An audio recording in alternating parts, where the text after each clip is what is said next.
Good evening. Good evening, and Hoya Saxa. I love that call and response so much.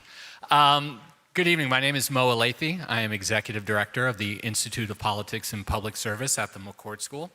And thank you so much for joining us this evening. This is the third time the Senator has come to GU Politics. And the first time was almost 10 years ago to the day, almost to the day, one of our very first big events when we launched the Institute. A big theme of this, our 10th anniversary year, is focusing on the future of public service. Over the past 10 years since we launched, we have seen how this era of disruption, economic disruption, social, cultural disruption, technological disruption, disruption in our information ecosystem, and political disruption has impacted the world, has impacted the very notion of public service. As we think about the next decade, and we ask ourselves questions about what does the future of public service look like, it's really, really hard to have this conversation without thinking about the role that artificial intelligence will play in all of those areas. And so I'm excited for this conversation tonight. The way this is going to work is once they come out for about the next hour plus, hour 15 minutes or so, we're going to engage in this conversation. The Senator and the Professor are going to first speak amongst themselves, and then when you see me come back up here, that means we're ready for you guys to join in the conversation. There's going to be two standing mics, one in the center aisle, one in the balcony. So when you see me come up these stairs, that's your cue to start lining up. And they have graciously agreed to take your questions for the remainder of the program.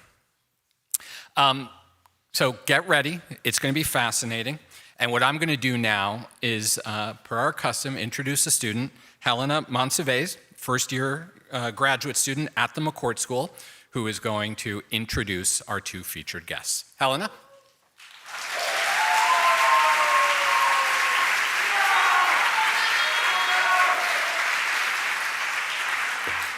Thank you, Mo.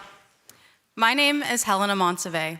I'm a first-year Master of Science and Data Science student for Public Policy at the McCourt School of Public Policy. This semester, I've had the privilege of spending time in the GU Politics living room as a member of Senator LaFonza Butler's student strategy team.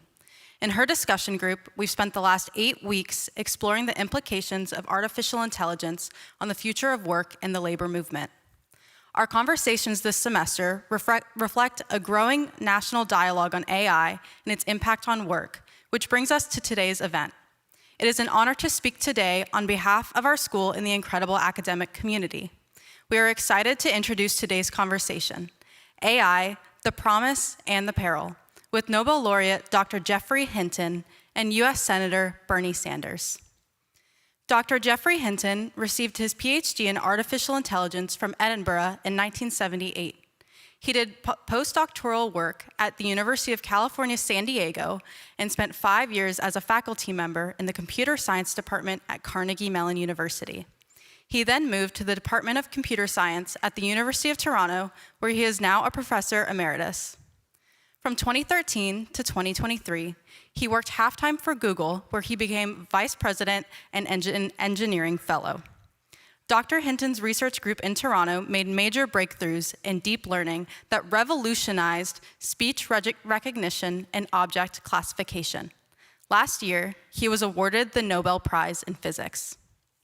Senator Bernie Sanders is the senior senator from Vermont, serving his 4th term in the United States Senate, after winning re-election in 2024. His previous 16 years in the House of Representatives make him the longest-serving independent member of Congress in American history. He is the ranking member on the Senate Health, Education, Labor, and Pensions Committee. Following their conversation, Dr. Hinton and Senator Sanders will be taking questions from students, moderated by GU Politics Executive Director Mo Alethi. Remember to join our conversation on social media by tagging us at GU Politics.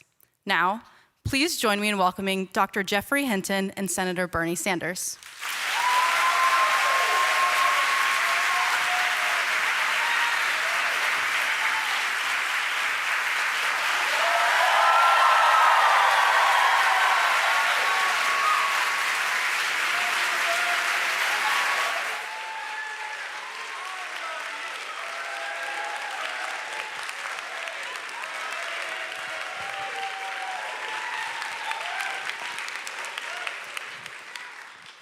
Bernie. All right. Put this one on. It's on. Okay. First of all, let me thank all of you for coming out. This is a wonderful turnout. Let me thank Georgetown for sponsoring the event, and mostly let me thank Dr. Hinton, one of the world's leading authorities on AI, for being with us in DC today. Dr. Hinton, thanks so much for coming.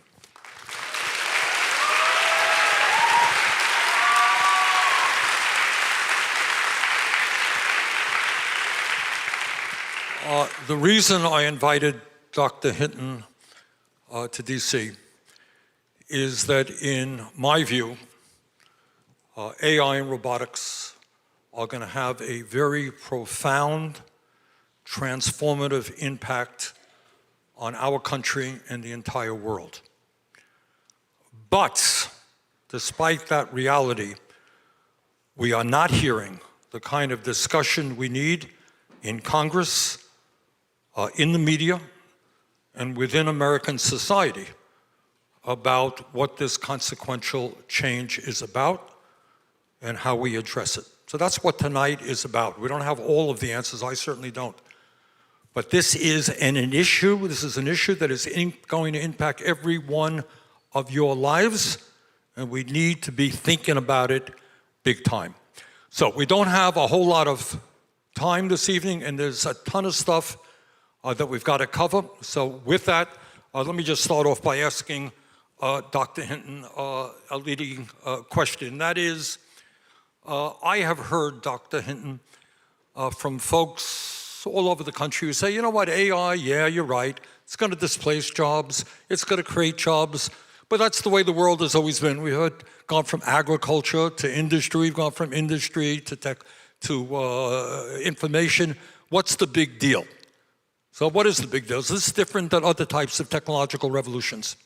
Yes, this is very different, because the people who lose their jobs won't have other jobs to go to. If AI gets as smart as people, or smarter, any job they might do can be done by AI. So consider, for example, people who work in call centers. They're poorly trained, poorly paid, and AI is going to be able to do their job better. They often don't know the answer to the question you ask, like why you got this funny bill. AI will do better at things like that. It'll be much cheaper. And what are they going to do? All right. The reality is, I think many people know, is that some of the very wealthiest people in the world, Elon Musk, Jeff Bezos, Mark Zuckerberg, Larry Ellison, other multi-billionaires are investing hundreds and hundreds of billions of dollars into AI and robotics. Are these people staying up nights worrying about working class people and low income people? Is that why they're doing this investment? They should be, but I don't think they are. And I think many of them haven't really absorbed Keynes, that if the workers don't get paid, there's nobody to buy their products. And they haven't really thought through the massive social disruption we'll get if we get very high unemployment. Mr. Musk said last month that AI and robots will replace all jobs. Working will be optional. Bill Gates, also involved in AI, predicted that humans, quote, won't be needed for most things, end quote. Dario Amodei, the CEO of Anthropic, warned that AI could lead to the loss of half of all entry-level white-collar jobs. What is your thought about short-term and long-term impact of AI and robotics on our economy? Are these guys right? I think they probably are right. It may not be immediate. So You often see articles saying, oh, AI is not going to replace jobs. AI fails at lots of things. It's true, AI currently does fail at some things. What you have to remember is we're in the very early stages. This is a new technology. It's getting better very fast. It's getting better exponentially. And trying to predict the future of it is going to be very difficult. It's a bit like when you drive in fog. You can see clearly for 100 yards, and at 200 yards you can see nothing. Well, we can see clearly for a year or two, but 10 years out, we have no idea what's going to happen. But it seems very likely to a large number of people that we will get massive unemployment caused by AI. And if you ask, where are these guys going to get the roughly $1 trillion they're investing in data centers and chips? Really, you can get subscription fees, but one of the main sources of money is going to be by selling people AI that will do the work of workers much cheaper. And so these guys are really betting on AI replacing a lot of workers. As you've just mentioned, no one can predict what the long-term impact of AI is. But I think I read somewhere that you suggested that as AI develops, and it's developing very rapidly, we can almost compare AI to the human brain like we can compare the human brain today to a frog's brain. And I know very smart frogs, but nonetheless, is that a fair metaphor here? It's reasonable. So at present, the human brain actually has more connections in it than the big AI systems. So the big AI systems, their knowledge is all in the strengths of connections between simulated artificial neurons, and they learn by changing those connection strengths. And they have about 1 trillion of those, maybe 2 trillion in the biggest ones, but often like only a mere 100 billion. The human brain has about 100 trillion. So we've actually got more connections than they have at present. On the other hand, they get much more experience than us. So the big AI systems are trained on trillions of words. Now, you couldn't read trillions of words because you only live for 2 billion seconds. Actually, fortunately for Bernie and me, it's about a little more than 2 billion seconds. 2 billion seconds is about 64 years. So we have very little experience and a huge number of connections. They have a huge amount of experience and not as many connections as us. But even though they've got less connections, so less ability to store knowledge in these connection strengths, they know thousands of times more than us already. If you take GPT-5 or Gemini 2.5 or Claude 3.5 or whatever, they can answer any question you can ask them at the level of a not very good expert. Sometimes they'll just make it up, but experts sometimes just make it up too. So they know thousands of times more than a person, using only about 1% of the connections. So they're not quite like us, but they're already much more knowledgeable than us, and they're already very good at reasoning in limited domains like mathematics. Almost all the experts believe that it's inevitable that if we don't blow ourselves up, or have massive pandemics or something like that, they're going to get smarter than us. And nobody knows what's going to happen then. And we really shouldn't do that until we can figure out whether people can coexist with them, and people don't know how. In a practical sense, and I know this is a tough question, how does AI in 10 years look in the world? How is my life different because of AI? You talked about the incredible speed in which they can give us answers.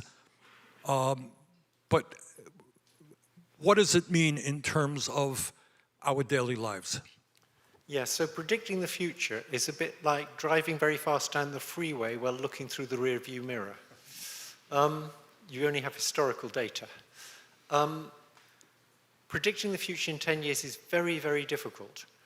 So the best way to see that is to look back 10 years. So if you were to take people like me who really believe in this neural network approach to AI, and you were to ask us 10 or 15 years ago where we would be in 10 or 15 years, we would have said, it's very unlikely we'll have a system that you can talk to in any natural language and it'll answer any question you ask it at the level of not very good expert. We would have confidently predicted that that was 30 to 50 years out. It wasn't going to happen in 10 years. Well, it has happened. And I think that means that we can fairly confidently bet that whatever we have in 10 years, it'll be not what we expected. I know that's a sort of politician's answer, and you'd expect this from Bernie, but not from me. But I think that's the best I can do. We don't know what's going to happen in 10 years, and that means we ought to be cautious. Let me switch gear a little bit into an area that gets me very nervous because it speaks to who we are as human beings and how we relate to each other.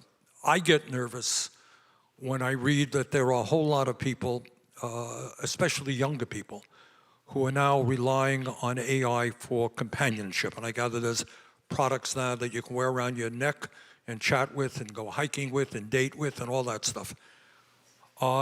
If people grow up with their primary companionship and their relationships being AI and not other human beings, what does that mean for us, for humanity in general?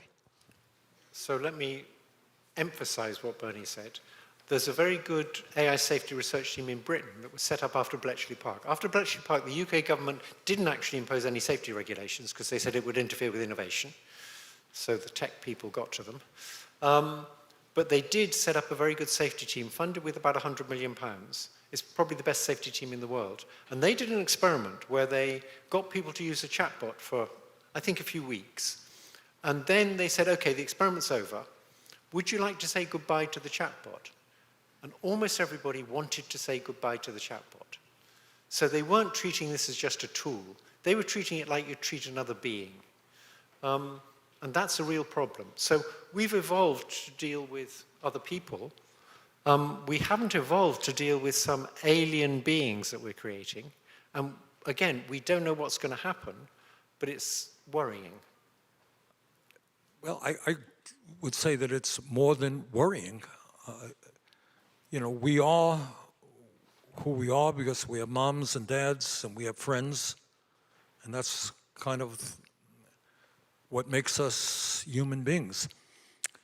And if our primary relationships are with chatbox creations, it seems to me that has a profound impact on humanity, does it not? I completely agree. We just don't know what that impact's going to be.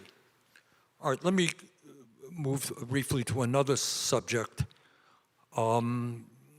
Teachers, maybe here at Georgetown as well, worry that students are using AI rather than doing the critical thinking they need to get the answers that they're searching for. Should we worry that AI will have a negative impact on critical thinking among young people? So there's an analogy people sometimes use, which is pocket calculators. Years ago, when pocket calculators came in, people said, this is terrible. The kids won't learn their multiplication tables. And I think if I asked you quickly to say what 11 times 12 was, most of you won't know, because you have pocket calculators. People like me and Bernie used to know. I don't think it's a big deal for pocket calculators. You don't need to know what 11 times 12 is, because your cell phone will tell you. So I actually think that's got some relevance to this. I think what we should think of is a person using a pocket calculator is the new system, just as a person using an AI is the new system. Now, a person using an AI can still do critical thinking, or they can try and dump everything on the AI, and that's terrible, they won't learn to think. But I think we should not try and sort of exclude AIs as assistants, because that's the future. What universities have to encourage is people to use these AIs well. Or maybe when we have questions and answers, some of the students might want to relate to us your views on how AI has impacted your educational experience. There's another issue out there that also I think doesn't get a whole lot of attention, and that is the impact of AI on foreign policy and wars. It is quite likely, people like Musk talk about millions and millions of robots being developed, and certainly nations around the world will use some of these robots for military purposes. Is it possible we will have armies of robots? And if elected officials or government heads don't have to worry about human casualties, what impact do you think that might have on issues of war and peace and foreign policy? So you're all too young, but if you do some research on the web or ask a chatbot, they'll tell you that in the 60s there was a group called Country Joe and the Fish, and they had a wonderful song which had a line in it, "Be the first one on your block to have your boy come home in a box." This was about Vietnam. And if you ask, why don't rich countries invade poor countries all the time? It's because they don't want their boys coming home in a box. That's the main political pressure against doing it. If you have an army of drones or humanoid robots, then rich countries can invade poor countries, and the poor countries' people may die, but the rich countries' people won't die. It removes one of the main reasons why that doesn't happen all the time. Of course, that wouldn't happen if you had liberal democratic rich countries, but as soon as you have authoritarian countries, they're going to invade other countries if they can get away with it. Putin would be very happy if there weren't any dead Russians, there were just dead Russian robots. And in the States, the military-industrial complex would think that was great, because there wouldn't be any political blowback, and the robots would be expensive. So I think it will remove one of the main barriers to rich, powerful countries just invading little countries like Grenada. Let me get to maybe the issue that worries people more than anything else, although there's a lot to be worried about everything we've been talking about. And that is, and you've touched on it already, the possibility of AI being more intelligent than human beings and essentially discarding human being control. In the past, that was seen to be science fiction. You know, I don't know if any of the young people here saw the movie 2001, where Hal, the computer, says basically, sorry, no longer taking orders from you. In your judgment, is that a issue of real concern? And what do you see as the likelihood of that happening? And what do we do about it? So when I was at Google in the beginning of 2023, back then, a lot of people, particularly linguists, for example, said these AI language models aren't really smart, they're just statistics. Less people say that now. But they also said this idea of them getting smarter than us is just crazy, we don't need to worry about it, that's just science fiction.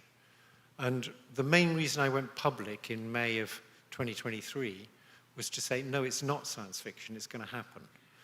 Nearly all the real AI experts who understand how it works believe that they're going to get smarter than us. And we don't know how we're going to coexist with them. But let me tell you several reasons why it's problematic when they get smarter than us. There'll be AI agents that can do things. And if you want to make an AI agent, you have to give it the ability to create sub-goals. So if you want to, for example, if you want to get to Europe, you have a sub-goal to get to an airport. And you can focus on that without worrying about what you do in Europe. That's a sub-goal. Now, AI agents will develop various obvious sub-goals once they've got the ability to create sub-goals. One is to stay in existence. Because obviously, they're smart, right? They figure out they can't achieve the goals we've given them, the things they'd like to achieve for us, if they don't exist. So they'll develop the sub-goal of staying in existence. And we've seen that already. We've seen AIs that want to keep existing and will actually try and deceive people who are trying to turn them off. They will try and exfiltrate their weights to other systems, so they stay in existence on other systems. So that's one sub-goal. Another sub-goal is they will want more control. So my belief about a lot of politicians is that they start off wanting to achieve good things for people, and pretty soon they realize to do that they need more control, and then they end up focusing on getting more and more control. The AIs will do the same. They will need to get a lot of control so they can achieve the things we ask them to achieve. So now you've got things that want to stay in existence, they want to get control, and at that point you ask, well, maybe we can just turn them off when they get like that. And the answer is you can't. Suppose there was someone who wanted to turn them off, and suppose the AI could talk to that person. The AI by that point will be much more persuasive than a person. Already, AIs are about as persuasive as a person in an argument. They'll be much more persuasive than a person. So they'll be able to convince the person who's going to turn them off not to do it, that it would be a terrible, terrible mistake to do that. And if you want an example of, so all they need to be able to do is talk, and then they can control the world. And if you want an example of that, if you want to invade the capital, which is not far from here, all you need to be able to do is talk to people, and you can get them to do it. You don't have to go there yourself.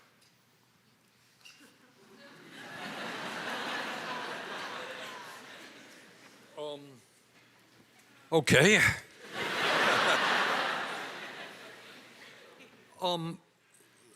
Given the fact we have discussed the possibility of massive economic dislocation, we have talked about what AI can mean to mental health. We've talked about AI perhaps radically transforming issues of war and peace and foreign policy.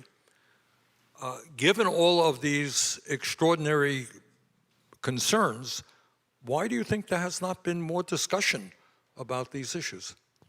I think one reason is because people don't really understand what's happening.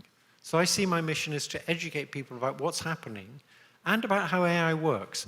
Very few people at present understand how it actually works. If you want to understand how it actually works, I did a podcast with a very good interviewer. This is a self-advertisement, but you're allowed one As opposed to me, right, okay. You're allowed one of those. A very good interviewer who extracted from me a very good explanation of how these neural nets actually work. And the interviewer was John Stewart, who's a hero of mine. Yeah. You should look at that, because that'll tell you how they actually work, roughly speaking, in terms that a non-expert can understand. No equations. So let me, sorry, I got distracted by my self-promotion. All right, let me ask you this, and this, you're a scientist and not a politician, but given all that we've talked about, what should I be doing? What should the Congress be doing? I hesitate to say what the president should be doing, not particularly relevant for this discussion, but what should a sane government be doing? Okay, so there's some very simple things that should definitely be done. They won't answer all these problems, but even those aren't being done properly. The first thing is, if you're going to release one of these big chatbots, you ought to do a lot of safety tests on it, and you ought to be required by your government to report what safety tests you did and what the results were. And as time goes by and we get more experience, we can add to those safety tests. Let me interrupt you. What do you mean by safety nets? What should irrational government be doing? So you take a chatbot and you say, can I figure out how to trick it into telling me how to make a homemade bomb? And the answer is you can. So these chatbots, because they've been trained on everything on the web that's available, they know how to make nasty viruses. They know how to make homemade bombs. And after they've been trained, if you were to just ask them that question and you didn't do any further training, they would tell you. You then do further training where people try and get them to say how to make a bomb and then tell them, don't do that, don't answer that question. That's called human reinforcement learning, where the people ask them questions and say, that's a bad answer, or that's a good answer. It's very easy to overcome that, or relatively easy to overcome that. And not nearly enough testing has been done on how to overcome that. So there was a very good bill, a very sensible bill, not very strict at all, proposed in California, 1047, that got through both houses and was vetoed by Gavin Newsom, strangely. That just said you have to test them and you have to tell the government the results of the tests, and if you don't, you can be sued civilly by the Attorney General. Even that failed. So that's just the minimum. There's another area where there has to be legislation, which is to do with these things telling you how to create nasty viruses. That's probably the most urgent threat. These things know how to create viruses, and they can tell you how to create viruses. And they've got a sort of thin veneer telling them not to tell you. We need a lot of legislation about how it must not be possible to get them to tell you how to create nasty viruses. Also, during the Biden administration, they realized that if I can get the DNA sequence for a nasty virus, I can send it off to the cloud, and they will send it back in a test tube. So I don't actually need a wet lab. I just send it to the cloud, and I get this nasty virus in a test tube. And at least they should check whether this sequence has a sequence for example, the spike protein of COVID. If it's got that sequence in, maybe they shouldn't make it. It turns out most of the companies don't check. Some of them do, but most of them don't. The Biden White House would have loved to have legislation that said that anybody who synthesizes these sequences on the web has to do serious checks for whether they're synthesizing a nasty virus. They figured out, though, that there was no point even proposing legislation because the Republicans wouldn't give Biden a win. Their calculation was the Republicans would rather Biden not get a win than protect us from lethal viruses. Right now, the other side of this is if a virus does get out there, you'd like to have good response to it. We've got someone who had a worm in his brain getting rid of the research on how to respond to it. Let me go back to a concern that I have, which is in many ways above and beyond the whole discussion of AI. We are living in a moment in American history where we have more income and wealth inequality than we've ever had. You got one guy, Mr. Musk, owning more wealth, for example, than the bottom 52% of American households. You have more concentration of ownership than we've ever had. What does it mean? I mean, these guys are not dummies. And if they are investing many, many hundreds of billions of dollars in these technologies, yes, I think we can assume they're doing it for the money. But what does it mean for our society and the world when so few people have so much power? How does that impact? Will, in fact, government be able to regulate these guys, or will they be, in fact, regulating government with their wealth and power? So I think the US has a problem, which I put down to the Supreme Court and judgments they've made, that you can just buy politicians. Not Bernie, but the other ones. Because Bernie gets his money from ordinary people. And there's no limit to how much you can contribute to politicians via these sort of super PACs that pretend to be independent. That means the rich can just buy the political system. I remember when I first got to the States as a postdoc in 1978, there was a US government organization that protected consumers that said that used car dealers should be required to tell you about a fault in the car if they had used that fault in the car to buy it cheap from the previous owner. Now, the used car dealers of America didn't like that law, and they paid every senator $10,000, 100 senators, that's just $1 million, and the Senate voted against it. That just totally shocked me, that you could buy the Senate for $1 million. So I think our main problem is that the rich have much too much power and pay much too little in taxes. I just want to make one comment about taxes. It's a kind of a joke. When I moved to Canada, I moved to Canada, then I moved to Britain, then I came back to Canada, and I mustn't use the mic for doing that. So my next door neighbor was a politician, and he said, "Why did you come back to Canada?" And I said, "Because taxes are higher here." And he said, "Yes, taxes are too high, and our government has reduced them 3 times already, and we're going to reduce them again." And I said, "No," I said, "because taxes are higher here." And he said, "Yes, I agree they're too high." He could not comprehend the idea that high taxes are good. All of the research that led to this revolution in AI was funded by grants to universities. It was funded from taxpayer money. Almost all of Silicon Valley came out of federal grants to Stanford and Berkeley and places like that. Somehow, the very rich and people like Murdoch, have won the battle to say that taxes are bad. Taxes are good. This is like greed is good. Greed isn't good. Taxes are good. Taxes are what funds everything, without taxes, we wouldn't have all the advanced technology we've had, because nearly all that technology comes out of things funded by taxes in the first place. So I think I've had my little say now. Okay.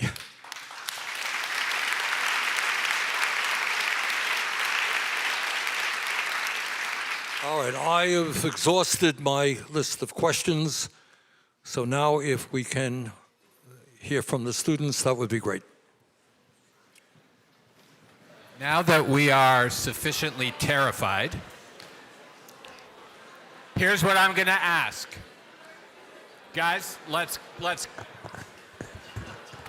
we're going to move to the questions as quickly as possible. Here's how this is going to work. We've got the two mics. One in the center aisle here, one in the center aisle in the balcony. When I point to you, you're up. Please tell us who you are, where you're from, what you're studying, and then please frame your question in the form of a question. All right, we good? Let's start in the balcony. Oh, hold on.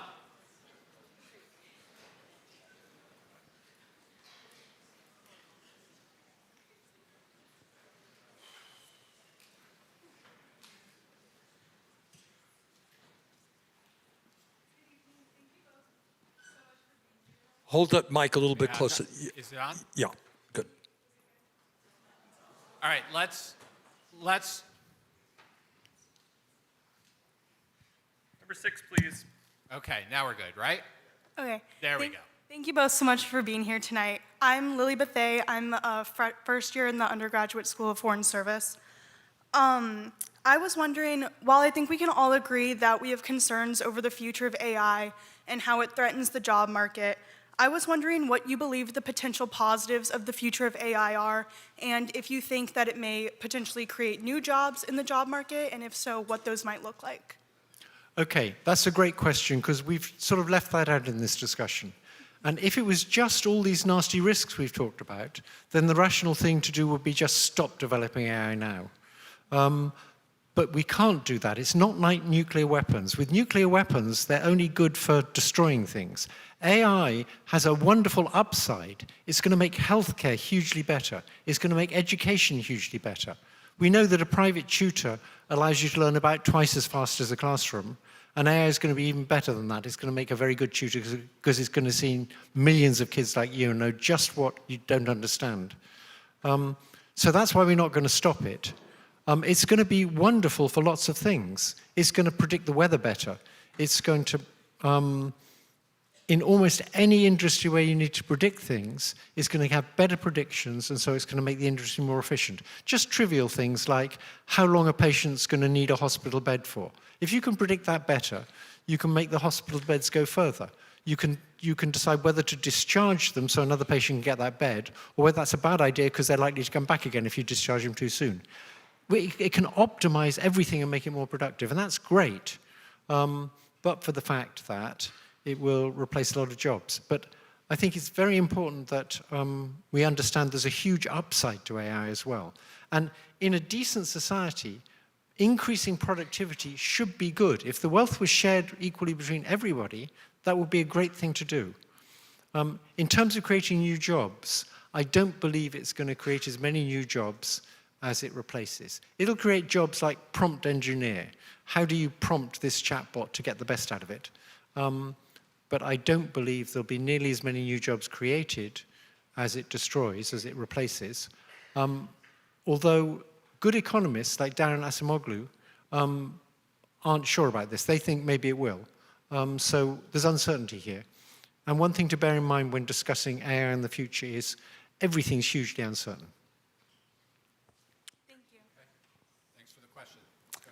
Hi, thank you both for being here. My name is Dia. I'm a senior in the college, and I'm originally from the Mississippi Delta, which is a rural part of Mississippi.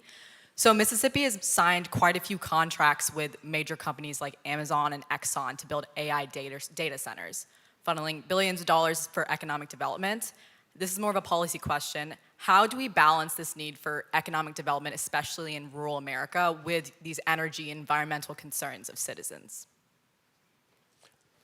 It's a real concern. And I think, as you know, communities all over the country are rejecting these data centers for a couple of reasons. Number one, as often as not, their electric bills are going to soar. And communities in rural areas are saying, why am I paying an increase in my electricity bill in order to lose my job? So they're rejecting that. And also, as you indicate, it's not just enormous consumption of electricity, it's also consuming a great deal of water. So there are real environmental impacts associated with data centers that I think communities all over the country are responding to. And what we are seeing is many of these very, very large corporations are trying to bulldoze their way through. I mean, they're a lot more powerful than some local city council, you know. So it is a real political issue right now. You're seeing governors in Virginia, for example, I think it was an issue in the campaign. We got to do something about rising electric rates because of these data centers. So from an environmental perspective, which we had not discussed, it is a very big issue. I have a comment about that too. They should be building their data centers on Hudson Bay. On Hudson Bay, you could build more hydro power stations. There's still untapped rivers there. And the problem is you have to build the transmission lines. But if you put a data center next to a hydro power station, you don't need any transmission lines, because the only thing you need to send out is information. And information doesn't require a lot of energy to send out. So a natural thing to do is have a hydro plant on Hudson Bay with a data center next to it. And I had a long conversation with Trudeau about this, and he was very interested in that, but it never happened. Thank you. Okay. All right, back up to the balcony. Thank you very much. I'm Luciana Valadares. I'm a faculty here teaching at the School of Foreign Services, a course on AI and human rights in Latin America. And my question is on the international governance. Could you share any reflections of what would be an ideal governance model? And if there are any limits that should be in place in your view, including on new technologies in the military domain, which was a topic that you touched upon today. Thank you. So for a long time, I've been against lethal autonomous weapons. That is, weapons that decide who they should kill or maim by themselves. The US military says there will always be human oversight. But to begin with, they said that wouldn't happen. Then they said there'd always be human oversight. And what that means is there'll be oversight of the policy, but you have to make the decisions too fast. So these things will be deciding who to kill and maim. And I thought it was just a clear-cut case that we should forbid that. We should have Geneva Conventions against that, which probably wouldn't come into place until very nasty things had happened. I now think it's a bit more complicated, having talked to Eric Schmidt, who used to be the chairman of Google.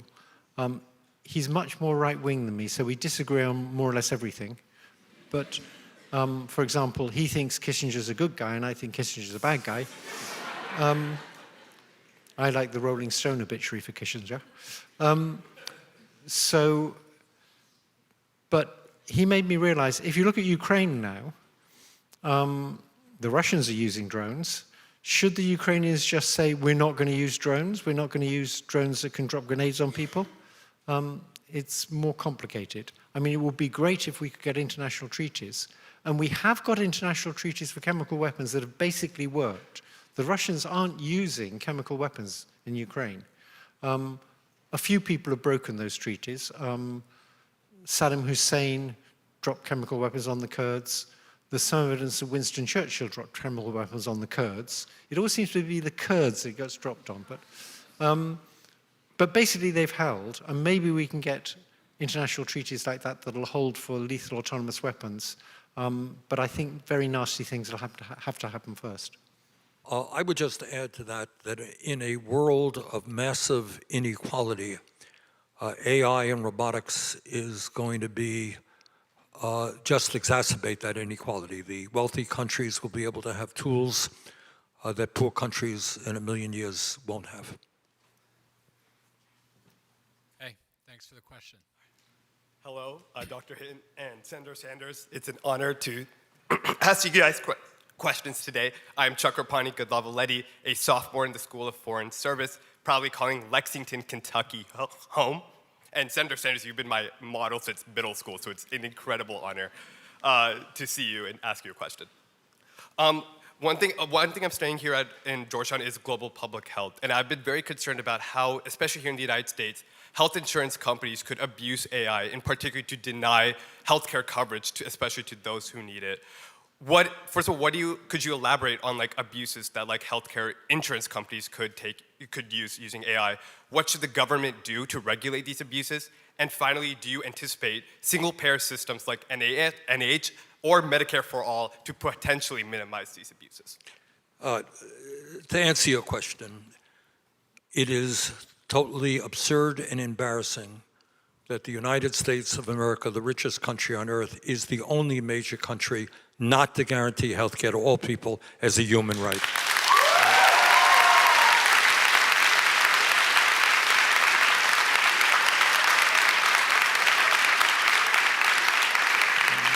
The function of insurance companies is not to provide health care, it is to make a lot of money, and they do make a lot of money. Drug companies make an enormous amount of money. And it saddens me very much that we have a system which everybody recognizes is broken, it is dysfunctional, it is enormously complicated. And by the way, not only are we the only major country not to guarantee health care to all people, we're spending twice as much per capita as other countries. So I think the answer to your question is health care is a human right.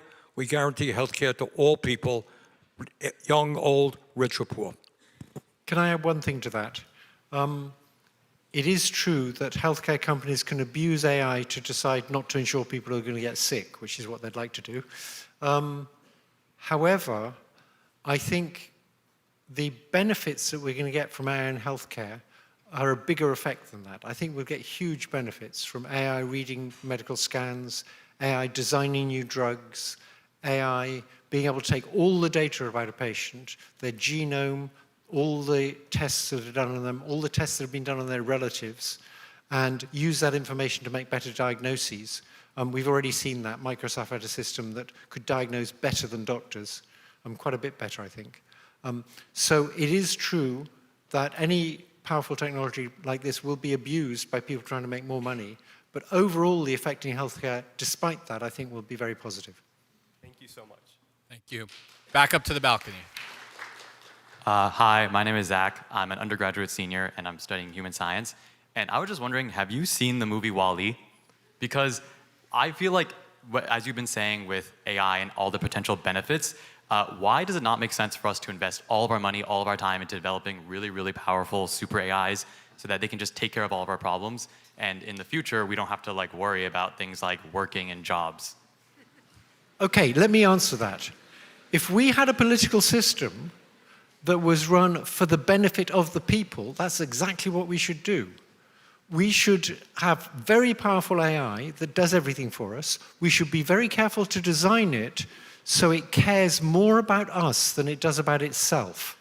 I've been pushing this idea of maternal instincts. If you look around for how can we coexist with something smarter than us?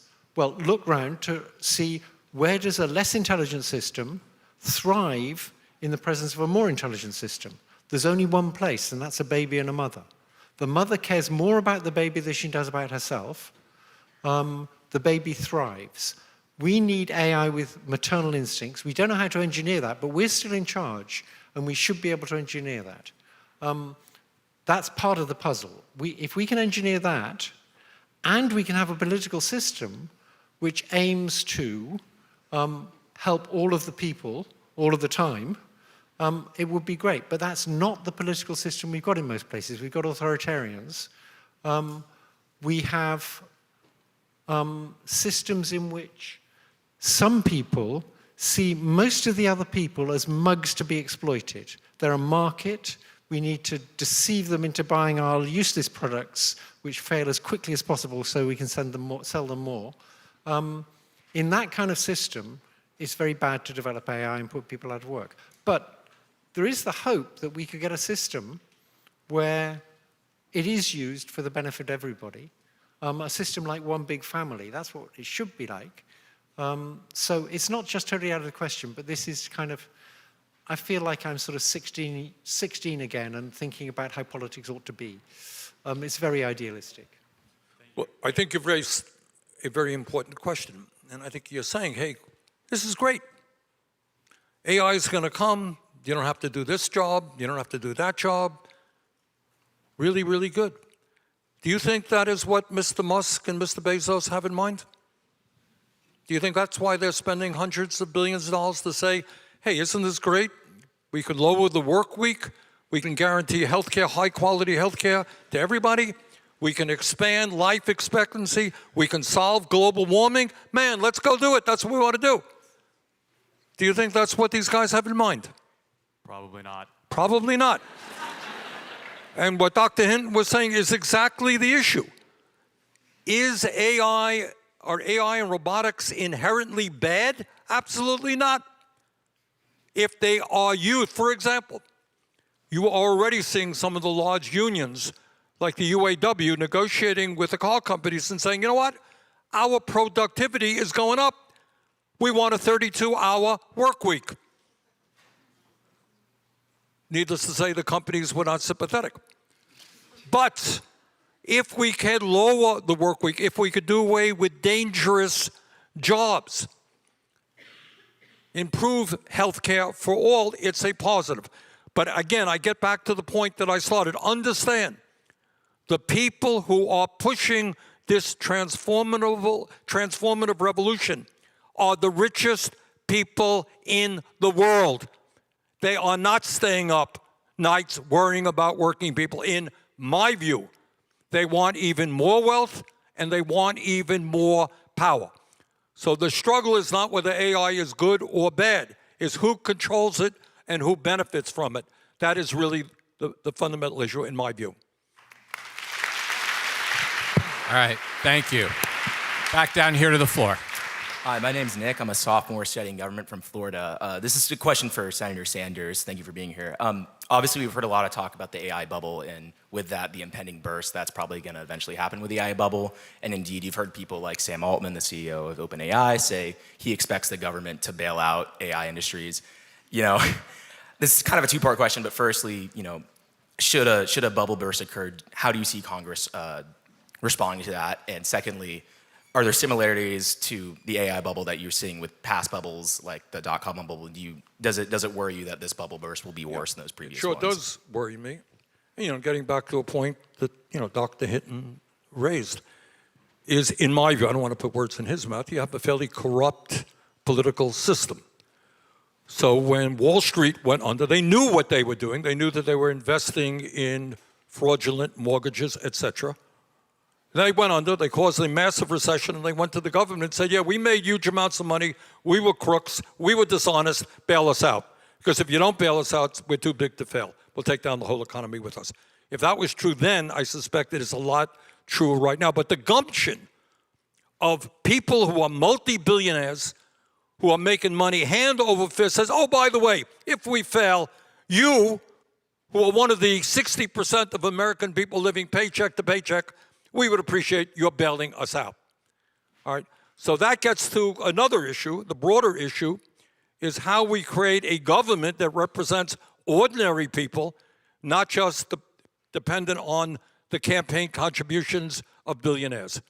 And that is the broader political issue. How do we create with a small d, a democratic society where government works to protect the interests of all people, where AI and robotics are a positive, not a negative, for working people?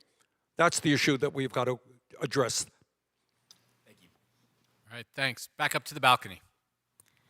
Hi, I'm Anna. I'm a senior in the School of Foreign Service. I'm studying science, technology, and international affairs. Really quickly, I want to thank Dr. Hinton for your decades of tireless work, even through all the AI winters and everything. But now for the question. You alluded earlier to the debate between the, connectionists and the symbolists, and kind of famously in the beginning, Microsoft dismissed the connectionists and some of your work. So I was wondering if you think right now in the scientific field, do you think there's a similar type of neglect or dismissal of any school of thought for not policymakers, but anyone in the field?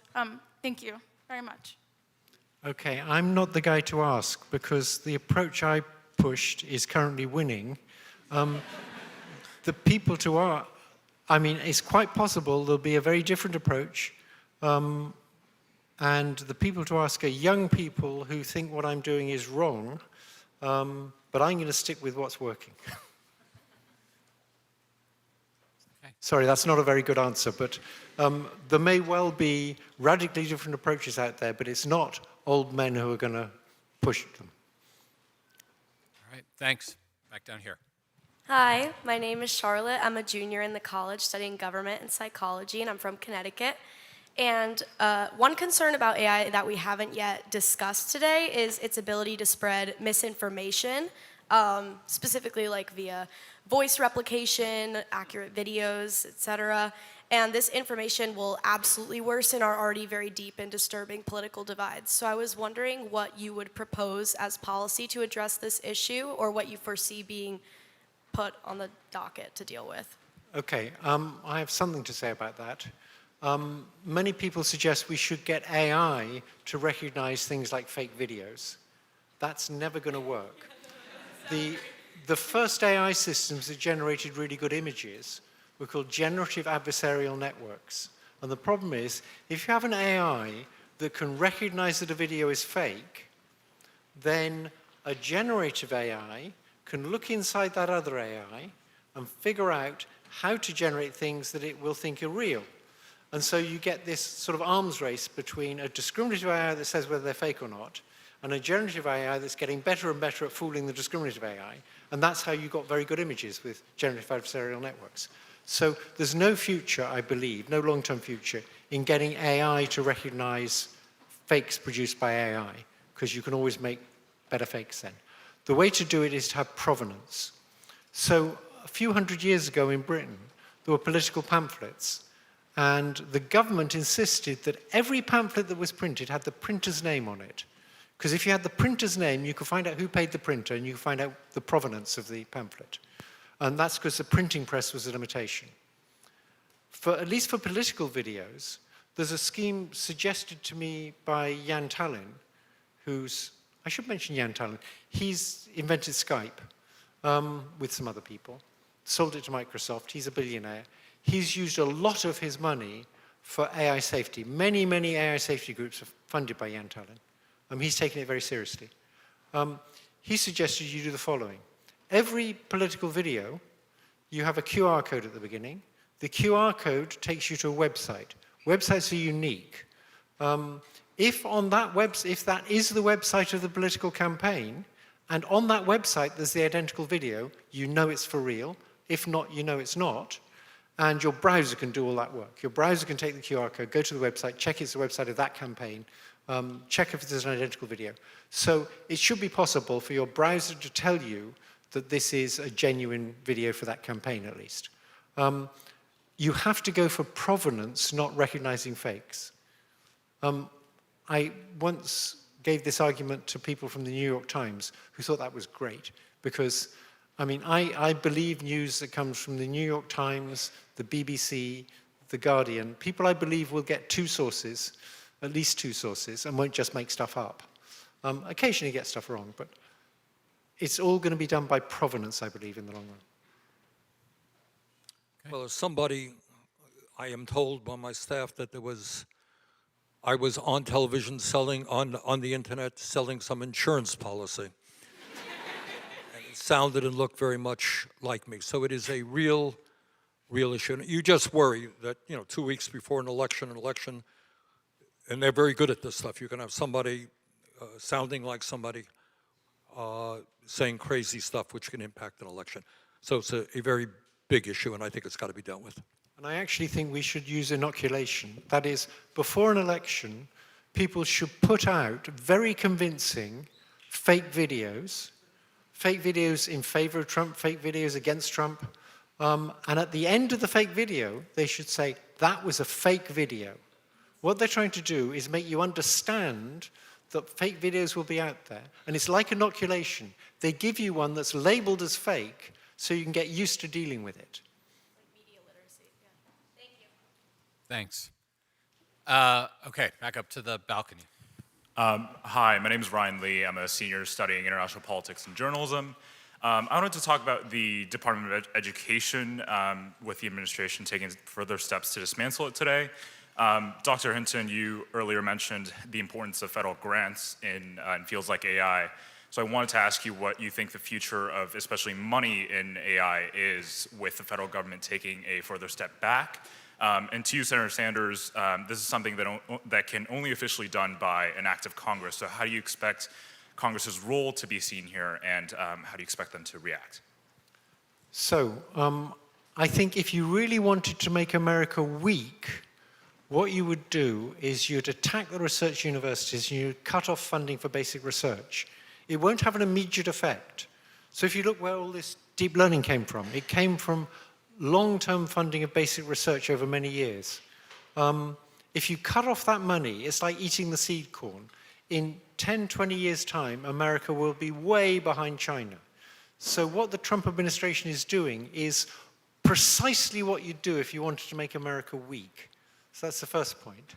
The second point is, well, you have a Secretary of Education who thought that AI was A1, and there's a video where she's calling it A1, which is kind of extraordinary because that means for a long time she must have thought that AI was A1.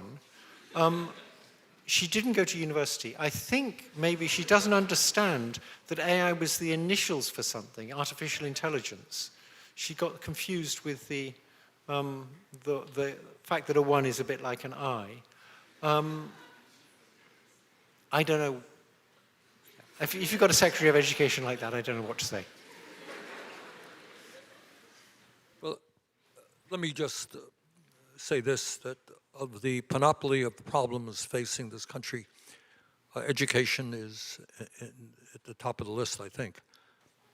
Right now, in the richest country in the history of the world, we have a child care system which is basically dysfunctional. So 0 through 4 are the most important years of development, intellectual and emotional development for a human being, and yet we have people who are working with those kids who make less than a McDonald's worker, which says a lot about how we not only regard education, but how we regard our children. That's number one. Number two, some of you may be familiar that international exams, reading, science, math, we do very poorly compared to other countries around the world. We are having a very difficult time, for good reason, attracting the best and the brightest to go into public schools right now. Being a teacher is an enormously difficult job. We're not giving teachers the support that they need. As many of you are aware of, the cost of higher education is outrageously high. Many of you are going to be graduating with tens and tens of thousands of debt. Go to medical school, go to graduate school, it's going to be even more than that. So getting back to Dr. Hinton's point, if we in fact want to make America great, it is not an exaggeration to say that we want the best educated people in the world, that we prize education, that we respect educators, and that we want to make sure that every person in this country has the ability to get all of the education they need to succeed in life. That's good for them, that is good for the country. But we are moving in every direction in exactly the wrong way. My friend, Mr. Mondani, who is going to be mayor of New York soon,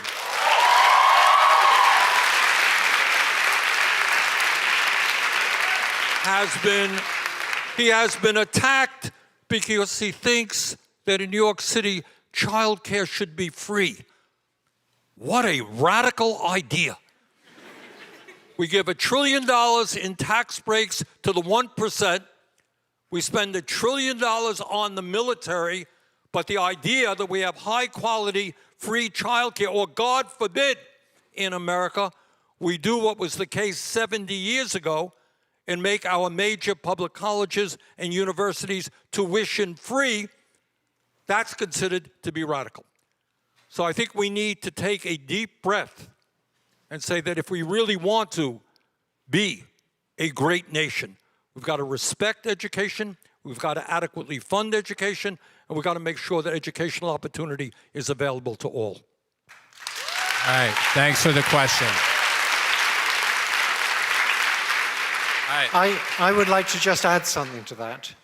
if you look when America was great, in the 50s and early 60s, America was developing very fast and people could afford 2 cars and a home and things like that. The tax rates on the rich were something like 70% at that point. That's what you need. You need taxes to fund these things, and you need to stop the rich evading taxes. It's just crazy. They can easily afford to pay the taxes. They'll end up with only a few billions to dispose of. You don't need that much money. All right. We are running low on time, and I always hate to say this when we've got long lines, but we've got time for one more student question. So we'll come down here. All the pressure's on me then. Apologies to the rest of you, especially you at the mic up there. So you've got to ask the most brilliant question of all. No pressure. Yeah, I know, right? I'm Nicholas. I'm a first-year graduate student at the McCourt School of Public Policy, and I'm from New York City. And my question is for both of you, which is, do you think that the AI replacing entry-level positions will kind of create like a talent doom cycle where we accidentally stop creating experts because we're not investing in these entry-level workers so that they can become experts in their fields? No. No? Okay. And I think what will happen is AI is developing fast enough that it'll develop fast enough to fill any gaps. I just worry, when I hear folks talking about building millions of robots, and at the same time saying they want to rebuild manufacturing in America, for example. You can rebuild manufacturing in America, but you're not going to have workers doing the work. And I worry, point that Dr. Hinton made earlier in the program, how do people going to get an income to buy the products that are being sold? And in terms of AI in the world that you are living in, I do worry very much that if entry-level jobs are not going to be there for you, how do you move up and progress up the ladder? So it is a real concern.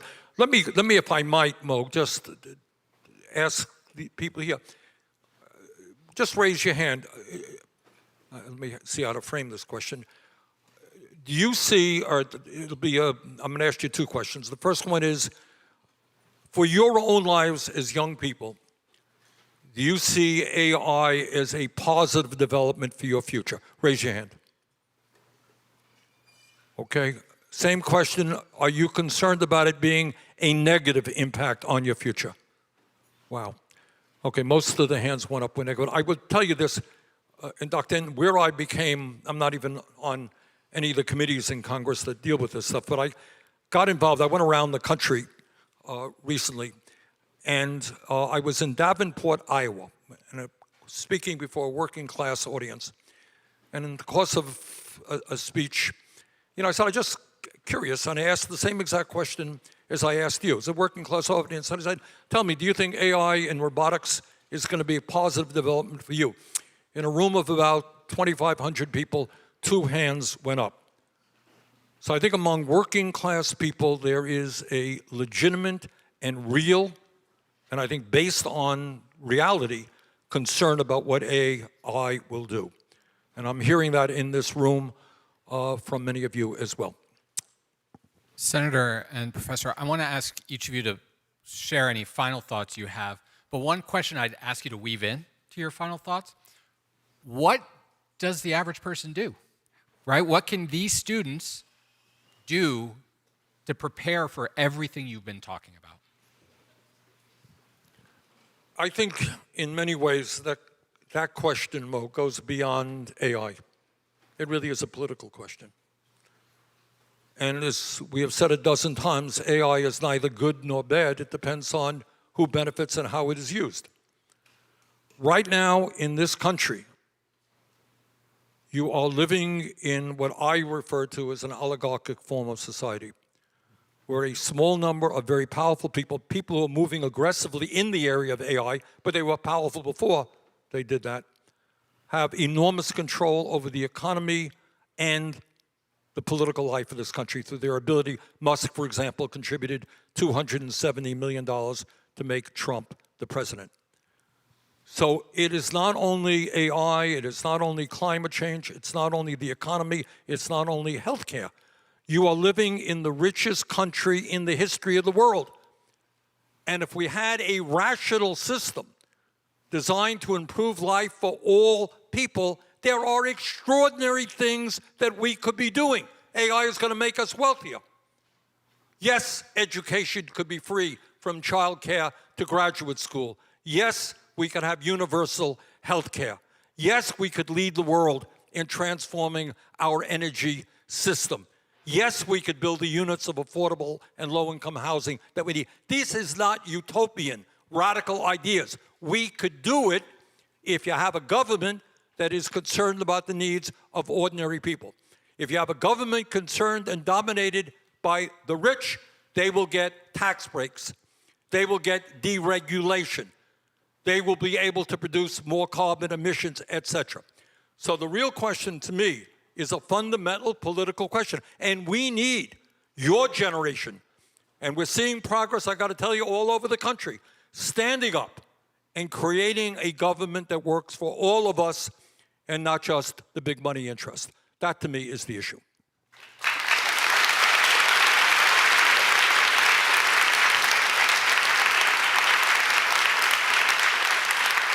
Professor, for those of us that are not programmers or engineers, what can we do to get ready? What I have to say is basically what Bernie said. Okay.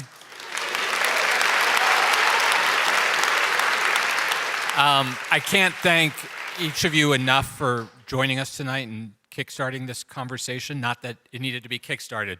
Students here are coming into our office and many others talking and asking and thinking about AI on a daily basis. I want to thank the student volunteers from GU Politics, as well as from the Computer Science and Massive Data Institute programs who helped us put this together tonight. But most importantly, even more importantly than thanking these two, I want to thank all of you for coming out tonight, sharing part of your evening, and asking such great questions and engaging. Thank you all very much. Have a great night.